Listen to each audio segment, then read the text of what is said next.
We were in Clark Air Base when the eruption of Mount Pinatubo started.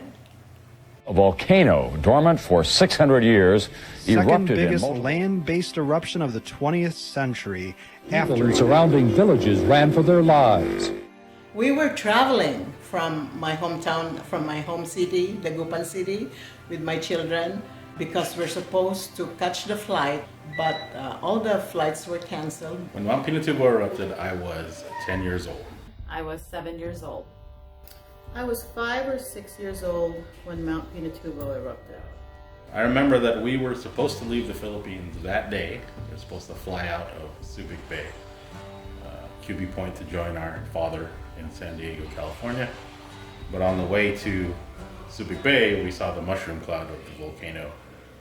And then I remember it just being nighttime for days on end. 3 powerful explosions sent molten rock, mud, and ash more than 10,000 feet into the sky. The ash from the volcano reminded me of snow in sort of a terrible way. Ash coming out of Mount Pinatubo from afar. We had to evacuate, but I guess it was the Air Force was trying to figure out how we can be evacuated.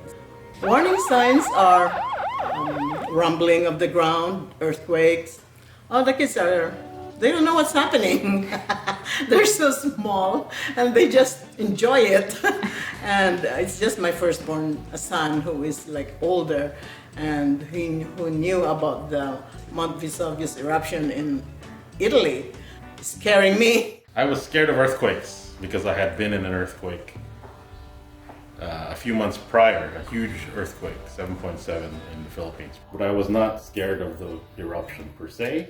I found the raining rocks kind of exciting and fun, if you will. I had with me a backpack that had a Tupperware for 3 Barbies and all their clothes and shoes. By the time we arrived at Subic Bay, it was dark. It was noon, but it was dark like it was midnight. And in a few hours, we were stuck. My thoughts is just there's an end of this and we can't wait to reach San Diego. I thought my mom was scared a little bit, but she didn't collapse during the event. I remember her not being as carefree. She was tense and she was quiet. When we reached Subic Bay, we were taken care of by the Navy and put us in a Navy lodge for a few days. I remember being really hungry and then feeling that the fridge had no electricity, so it was warm. But I found bacon in there that was raw and I ate it. So I was like, this is a problem. We don't have food just like on hand.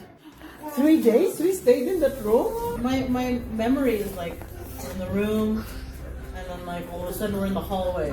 They are inspecting the building. If something happens, you're in the room, you're trapped. In the hallway, it's easy to exit. We were evacuated by a ship to Cebu City. My older brother and I, we walked through the ship. We're just roaming through. We were pretending we were on a submarine together. I think the most vivid memory from the ship is wandering away from my family for the first time in days and walking up to, I don't know, this handsome marine. And then from Cebu City, we were taken by a C-5 plane going to Guam. Another just 24 hours in Guam. The journey was, honestly kind of tiring. It was like a constant stimulation of your brain the whole time. In the plane, a couple sat in front of me and they had like 7 volumes of Calvin and Hobbes. I remember when we got here, San Diego, the first thing we did was eat at the McDonald's in Chula Vista. And I was obsessed with Big Macs probably for the next 10 years. It's like the end of the tunnel, the light of the tunnel.